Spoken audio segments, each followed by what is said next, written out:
할렐루야!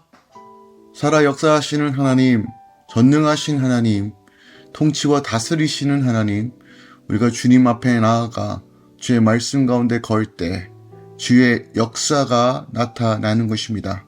성령 하나님의 감동과 말씀을 붙잡고 오늘 하루 시작합시다. 8월 20일 화요일 아침 예배 성삼위 하나님께 올려드립니다. 오늘 하나님의 말씀은 다니엘 8장 1절부터 14절까지입니다. 다니엘 8장 1절부터 14절까지입니다. 나 다니엘에게 처음에 나타난 환상 후 벨사살 왕 제3년에 다시 한 환상이 나타나니라. 내가 환상을 보았는데 내가 그것을 볼 때에 내 몸은 엘람 지방 수산성에 있었고 내가 환상을 보기는 을레 강변에서이니라. 내가 눈을 들어 본즉 강가에 두 뿔 가진 순양이 섰는데 그 두 뿔이 다 길었으며 그중 한 뿔은 다른 뿔보다 길었고 그 긴 것은 나중에 난 것이더라. 내가 본즉 그 순양이 서쪽과 북쪽과 남쪽을 향하여 받으나 그것을 당할 짐승이 하나도 없고 그 손에서 구할 자가 없으므로 그것이 원하는 대로 행하고 강하여졌더라. 내가 생각할 때 한 순연소가 서쪽에서부터 와서 온 지면에 두루 다리되 땅에 닿지 아니하며 그 염소의 두 눈 사이에는 현저한 뿔이 있더라. 그것이 두 뿔 가진 순양 곧 내가 본 바 강가에 섰던 양에게로 나아가되 분노한 힘으로 그것에게로 달려가더니 내가 본즉 그것이 순양에게로 가까이 나아가서는 더욱 성내어 그 순양을 쳐서 그 두 뿔을 꺾으나 순양에게는 그것을 대적할 힘이 없으므로 그것이 순양을 땅에 엎드려뜨리고 질밟았으며 순양은 그 손에서 벗어나게 할 자가 없었더라. 순염소가 스스로 심히 강대하여 가더니 강성할 때 그 큰 뿔이 꺾이고 그 대신에 현저한 뿔 넷이 하늘 사방을 향하여 났더라. 그중 한 뿔에서 또 작은 뿔 하나가 나서 남쪽과 동쪽과 또 영화로운 땅을 향하여 심히 커지더니 그것이 하늘 군대에 미칠 만큼 커져서 그 군대와 별들 중에 며칠 땅에 떨어뜨리고 그것들을 짓밟고 또 스스로 높아져서 군대의 주제를 대적하며 그에게 매일 드리는 제사를 없애버렸고 그의 성소를 헐었으며 그의 악으로 말미암아 백성이 매일 드리는 제사가 넘긴 바 되었고 그것이 또 진리를 땅에 던지며 자의로 행하여 형통하였더라. 내가 들은즉 한 거룩한 이가 말하더니 다른 거룩한 이가 그 말하는 이에게 묻되 환상에 나타난 바 매일 드리는 제사와 망하게 하는 제약에 대한 일과 성소와 백성이 내 준 바 되며 짓밟힐 일이 어느 때까지 이를꼬 하매 그가 내게 이르되 2300 주야까지니 그때 성소가 정결하게 되리라 하였느니라. 아멘. 하나님의 말씀입니다. 벨사살 왕 제3년에 다니엘이 다시 환상을 보죠. 두 뿔을 가진 순양이 원한대로 행하며 강해지는데 두 눈 사이에 뿔이 난 순염소가 순양의 뿔을 꺾고 짓밟습니다. 순염소의 작은 뿔 하나가 스스로 높아져서 제사를 없애고 성소를 하는데 2300일이 지나야 성소가 정결하게 된다라고 기록되어 있습니다.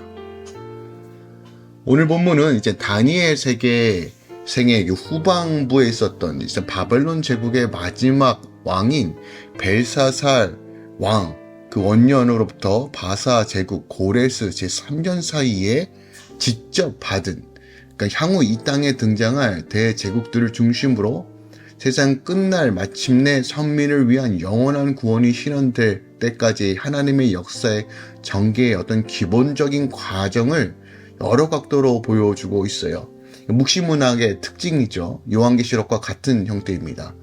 그중 어저께 살펴봤던 7장은 이제 향후 전체 세계사가 어떻게 전개가 이루어질 것인가 하는 이 묵시 가운데 가장 포괄적인 내용, 즉 바다에서 나온 네 짐승의 묵시를 다루고 있다라면 오늘 우리가 읽었던 이제 8장은요, 이게 두 번째 이제 묵시로서 순양과 순염소의 묵시를 다루고 있어요.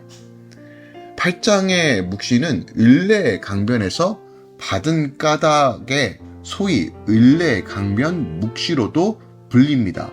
이 묵시는 바벨론 제국이 멸망하고 이제 바로 등장할 메데 바사 제국과 그 후에 등장할 헬라 제국, 그리고 헬라는 이제 그리스죠. 헬라 제국에 분열하여 형성될 네 왕국에 관한 묵시입니다.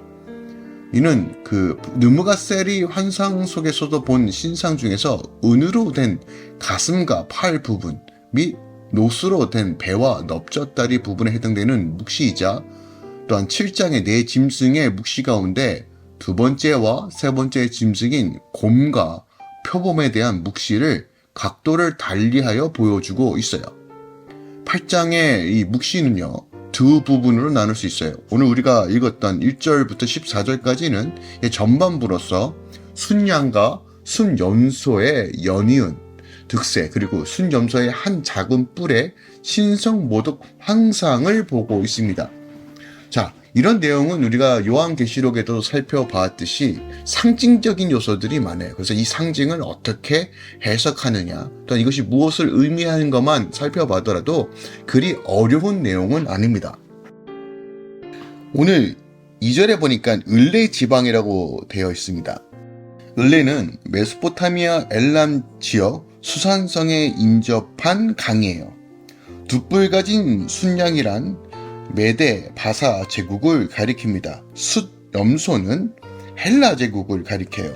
또한 5절에 현저한 뿔이라는 건 그리스, 페르시아, 인도에 이르는 대제국을 건설한 알렉산더 대왕, 즉 뿔이라는 건 권세와 능력을 상징하니까요. 이 알렉산더 대왕을 상징합니다. 그리고 11절에 군대의 주제는 군대의 최고 통치자, 여기서는 하나님을 가리키죠. 자, 오늘 1절부터 2절을 살펴보면 을레 강변의 환상을 시작하는 말로써 이 환상이 다니엘에게 나타날 때와 장소에 대해서 말해주고 있죠.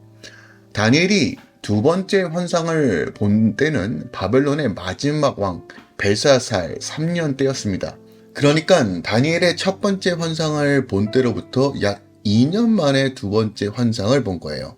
그러니까 다니엘이 이 두 번째 환상을 본 장소는 엘람 지방의 수산성 근처에 있는 을레 강변이라고 말합니다. 수산성은 훗날 바사 제국의 계절적 수도의 하나가 되는 곳인데, 당시 다니엘이 이곳에 머물게 된 이유는 정확하게 알 수는 없어요. 자, 3절부터 4절에서 환상 속에서 본 두 뿔을 가진 순양에 대해서 이야기하고 있습니다. 다니엘이 환상 속에 본 순양은 두 뿔을 다 길었는데 그중 한 뿔은 다른 한 뿔에 비해 길었고 그 긴 뿔은 한쪽 뿔보다 나중에 난 것이라고 기록하고 있어요. 그러니까 이러한 두 뿔을 가진 순양은 세 방향, 곧 서쪽과 북쪽과 남쪽을 향하여 받았는데 이 순양을 당할 짐승이 하나도 없어 이 순양은 자기 마음대로 강성할 수 있다, 강해질 수 있었다라고 표현합니다. 여기서 두 뿔을 가진 순양은 앞서 말씀드린 것처럼 메데와 바사 제국, 즉 페르시아를 상징해요. 그러니까 두 뿔 중 작은 뿔은 아마 메데, 그리고 긴 뿔은 메데를 병합시킨 페르시아, 바사 제국으로 우리가 이해하면 됩니다. 또한 5절부터 8절까지 서쪽으로부터 두 눈 사이에 아주 강력한 한 뿔을 가진 핫 순염소가 매우 크게 분노하여 두 뿔 가진 순양을 쳐서 그 뿔을 꺾고 마침내 순양을 굴복시킨 사실과 강성한 순염소의 한 뿔이 꺾이고 대신 네 뿔이 하늘 사방을 향하여 난 사실을 보도하고 있어요. 그러니까 여기서 한 뿔 가진 순염소란 헬라 제국, 즉 그리스 제국을 가리키며 한 강한 뿔은 헬라 제국을 건설한 알렉산더를 가리킵니다. 이제 본문에서 역사가 어떻게 흐르고 있는지 이제 묵시문화니까 이것을 풀면 명확하게 우리가 이해할 수 있죠. 그리고 순점서가 분노하여 순양의 두 뿔을 꺾고 순양을 짓밟은 것은 헬라 제국이 그동안 헬라를 괴롭혀오던 바사 제국에 대한 강한 복수심으로 공격하여 정복할 것을 뜻해요. 또한 숫염소의 한 강한 뿔이 꺾이고 대신 네 뿔이 하늘 사방을 향하여 났다는 것은 알렉산더가 34세의 젊은 나이에 죽게 됩니다. 그 휘하에 있던 네 장군들이 헬라 제국을 네 왕조로 분할하여 다스리게 돼요. 여기서 네 뿔이 상징하는 알렉산더의 네 장군은 시리아를 다스리는 셀루큐스, 애국과 팔레스틴을 다스리는 툴레미 왕국, 그리고 마케도니아를 다스리는 카산더, 비두니아를 다스리는 느시마크스라고 우리가 이해하면 됩니다. 다음 9절부터 12절은 순염소의 네 뿔 중 한 뿔에서 한 작은 뿔이 발현하여 극도로 강성하여 신성모독을 저지르는 것에 대해서 기록하고 있어요. 그러니까 여기서 한 작은 뿔은 실리아의 셀류쿠스 왕조의 8번째 왕인 안티오쿠스 4세 에피파파네스라고 우리가 이해하면 됩니다. 자, 그가 강력한 군대를 조직하여서 주변 나라를 정복하고 우상과 부정한 짐승의 피로 예루살렘 성전을 더럽히고 하나님께 대한 제사를 폐하는 등 악행을 저지르게 되었다는 거예요. 저희가 지금 세계사를 보고 있지만 이게 왜 중요하냐면 이 팔레스타인 그 중동 지역에, 즉 이스라엘 역사 속에서 특별하게 신구약 중간기에 있었던 이 모든 역사가 지금 다니엘서의 예언을 통해 성취되고 있다는 것을 우리가 알 수 있다는 거예요. 그래서 이 흐름을 조금은 알고 있다라면 이 이스라엘 역사 속에서 예수님께서 오셔야만 했던 그 상황이 어떻게 만들어졌는지를 우리가 이해할 수 있어요. 끝으로 13절부터 14절에는 작은 뿔이 악행을 저지를 기간에 대한 선사들의 계시를 이야기하고 있어요. 그러니까 전사들은 서로 간의 문답을 통하여 작은 뿔, 곧 안티오쿠스 에피파나네스의 악행이 2300주야 동안 지속될 것임을 계시하는 것이에요.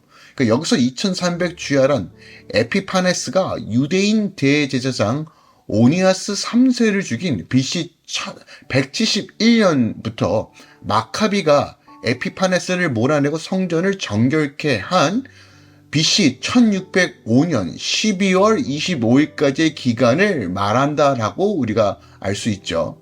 그러니까 우리가 이상의 본문의 두 가지 중요한 사실을 깨달아야 되는데, 첫째는 세상의 어떤 인본주의적 사상, 인간이 중심적으로 일어났던 모든 끊임없는 것들이 결국 멸망으로 거듭되어 망한다는 것을 명확하게 보여줘요. 모든 인간사에서 인간의 교만과 아집과 욕망으로 시작한 나라들은 결국 멸망할 수밖에 없어요. 실로 세상 나라 가운데 영원한 나라는 절대로 없죠. 아무리 강력한 나라라도 언젠가는 멸망하게 됩니다. 이러한 본문의 증언은 세상 나라, 그리고 그것을 대표하는 세상에서 얼마나 더 없는 것인 것을 다시 한번 성경은 우리에게 명확하게 보여줘요. 둘째로 안티오쿠스 에피파네스가 예루살렘 성전을 더럽히고 하나님을 모독하며 하나님의 백성을 핍박한 사실을 보여주듯이, 여기서 말하는 예루살렘 성전은 이제 다시 두 번째 성전이죠. 그죠? 느헤미야에 의해서 다시 한번 재건된 성전이죠. 그런데 그것을 다시 핍박하고 어렵게 함으로써 악한 세력들이 다시 한번 교회를 공격하는, 그리고 악한 세력들은 왜 교회를 공격할 수밖에 없는 그 상황들을 우리가 이해할 수 있습니다. 자, 오늘 본문을 통해서 우리가 이 마지막 때를 살아가면서 이 다니엘서에서 무엇을 말하고 있는지를 우리가 명확하게 알아야 돼요. 1절부터 2절입니다. 나 다니엘에게 처음에 나타난 환상 후 벨사사 왕 제3년에 다시 한 환상이 나타나리라. 내가 환상을 보았는데 내가 그것을 볼 때 내 몸은 엘람 지방 수산성에 있었고 내가 환상을 보기에는 을레 강변에 서니라 라고 말합니다. 자, 벨사사 왕 3년, 그러니까 첫 번째 환상을 보고 두 번째 환상까지 2년이 걸렸어요. 자, 이 환상 가운데 어떤 상황 가운데 이 환상을 받았는지를 말해주고 있어요. 그러니까 벨사사 왕 3년이라고 제시되어 있으니까 이 역사적으로 보면 BC 553년경이라고 우리가 알 수 있죠. 자, 그때 을레 강변에서 보았다라고 말합니다. 중요한 것은 다니엘이 이러한 수산에 있었다라고 하는 것, 그리고 이곳에 있었던 이유가 무엇일까? 다수의 학자들이 그가 이곳에 있었던 것에 대해 벨사살의 아비 니보니더스가 공동 통치자로 그에게 위임한 직위를 수행하기 위해 거기 있었던 것으로 우리가 추정할 수 있어요. 그리고 앞서 우리가 6장에서 보았듯이 다니엘은 마음이 민첩하며 그의 주변 누구도 흠잡을 수 없을 만큼 성실하고 진실하게 그의 직무에 임무하였다 있다는 것을 알 수 있어요. 그러니까 다니엘은 당시 한 70세 정도 나이였습니다. 은퇴라고 해도 무색할 만큼 건강하고 지혜로웠다는 것을 우리가 알 수 있어요. 사자굴 사건을 다뤘던 6장의 내용을 통해서도 알 수 있듯이 당시 본장보다 약 10여 년이 지난 때로 그가 이미 80세가 넘은 나이에도 제국의 총리로서 열심히 성실히 감당하고 있다는 것을 우리가 알게 됩니다. 그런데 다니엘의 모습과 관련하여 하나님께서 당신의 종에게 당신의 뜻을 알리시고 거룩한 역사를 맡기시는 일과 관련되어 아주 중요한 어떤 메시지가 오늘 본문에서 담고 있다는 거예요. 그러니까 하나님께서 앞으로 이루실 일과 관련하여 계시를 받는 참으로 은혜로우면서도 덜 나위 없이 영광스러운 그 한 역사의 주인공으로 바로 다니엘을 선택하셨는데, 다니엘의 삶을 통해서 우리가 알 수 있는 것은 그가 맡겨진 일에도 충성되어야 하겠지만 그의 마음이 늘 하나님을 향해 있었다는 거예요. 자, 이것이 너무 중요합니다. 왜 중요하냐면요, 당시 다니엘은 그 당시 공부했던 모든 공부, 점성술을 통해서 어떻게 보면 율법에서 벗어난, 어떻게 보면 부정하고 더러운 공부, 그러니까 세상에서 제공되어 있는 그 모든 공부들 완벽하게 수행하였고, 또한 세상에서 가졌던 그 직업과 그 직위에서 최선을 다해서 직무를 감당했어요. 근데 핵심이 무엇입니까? 자신을 높이는 것이 아니라 하나님을 중심으로, 하나님을 경외함으로 나아갔다는 것이에요. 근데 역사학자들 중에 이렇게 주장하시는 분도 계세요. 당시 그 바벨론의 사신이었잖아요. 근데 바벨론의 사신들은 다 넷이었습니다. 그러니까 거세한 자들이에요. 근데 유대 그 율법에 의하면 거세하는 자는 유대인의 공동체 안에 또한 회당에 들어갈 수 없었습니다. 당시 바벨론의 포로 생활이었기 때문에 예루살렘에서 예배할 수 없었고, 아마 회당 중심으로 또 유대교 어떤 공동체가 형성되어 있었을 거예요. 그러니까 지금 거세를 당한 넷이었던 다니엘은 그곳에서 예배할 수도 없었고 그들과 함께 할 수도 없는 상황이었어요. 또한 스스로도 자신은 하나님으로 버림받은 존재라고도 생각하기도 충분합니다. 포로 생활이고 예루살렘 성은 무너졌고 자신은 어떻게 보면 지금 내시의 상태예요. 그런데 그는 스스로 그 모든 상황과 환경 가운데 매여 있는 것이 아니라 하루 새벽 예루살렘 성전을 향해 기도하였고 끊임없이 하나님 중심으로 살았다는 거야. 그러니까 내가 어떤 상황에 있든, 내가 어떤 환경에 있든 그런 것이 중요한 것이 아니라 그는 늘 마음 가운데 하나님을 경외함으로 나아갔다는 것이에요. 사람들의 질타와 어려움 속에서 늘 그는 하나님 중심으로 살아갔어요. 여러분, 이게 핵심입니다. 우리가 많은 부분에서 쉽게 신앙을 포기하고 쉽게 믿음을 저버려요. 상황이 그러니까, 환경이 그러니까 타협하는 것이 너무 익숙합니다. 그리고 스스로 자신의 믿음을 인정하지 않는 케이스도 있어요. 그러나 다니엘을 보면서 우리가 물론 다니엘서에서 나와 있는 그 다니엘의 직위와 어떻게 보면 정말 탁월하게 사용되었죠. 그런 탁월함만 보고 난 탁월하지 않으니까 나는 하나님의 어떤 부분적으로 하나님의 역사들을 내 삶 가운데 이뤄낼 수 없겠구나라고 스스로 자포자기하는 신앙인들이 있다는 것이에요. 아니요. 다니엘이 왜 어렵지 않겠습니까? 어떻게 보면 오늘날 우리가 살고 있는 삶보다 훨씬 더 어려운 상황 가운데 훨씬 더 믿음을 요구하는 상황 가운데 있었어요. 하지만 그럼에도 불구하고 다니엘의 선택이 무엇입니까?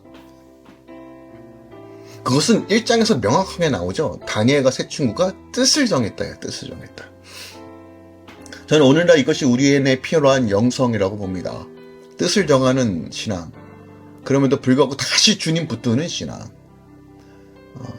어떤 위기와 어떤 상황 가운데 있더라도 주님을 가까이 하는 신앙. 돌이키는 신앙.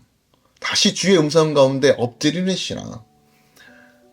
오늘 이 아침에 여러분의 삶 가운데 이 다니엘의 영성이 충만하게 임하길 기도합니다. 어떠한 고난이더라도 주를 바라보면 됩니다. 주의 음성만 들으면 됩니다. 주님께서 지키시고 보호하시며 이 마지막 때를 살아갈 힘을 더하여 주실 것입니다. 상황이 어떠하든 환경이 어떠하든 주님 안에 거하는 삶 추구하시길 예수 그리스도 축원드립니다. 기도하겠습니다. 사랑하는 주님, 오늘 다니엘서를 봅니다. 하나님께서 어떻게 이렇게 놀랍게 사용하셨는지 방법은 하나입니다. 그가 늘 하나님을 바라보았던 것입니다. 바라보고 묵묵히 바라보면서 견디니 하나님께서 다시 한번 환상과 계시를 부어주시는 것을 보게 됩니다. 그리고 그 계시를 통해서 다시 한번 믿음으로 걸어가는 상황들을 봅니다. 하나님, 우리의 삶이 작은 것에 좌지우지 되지 않기 원합니다. 때로는 하나님께서 침묵하시는 그 시간을 묵묵하게 잘 통과하기 원합니다. 고난과 시련과 어려움 속에서도 믿음을 꺾지 않기 원합니다. 성령께서 붙드시고 살아내게 하소서. 이제는 우리 주 예수 그리스도의 은혜와 우리 하나님 아버지의 놀랍고 지극하신 사랑과 성령 하나님의 교통 충만 역사하심이 이제부터 영원까지 함께 계시길 간절히 축원하옵나이다. 아멘.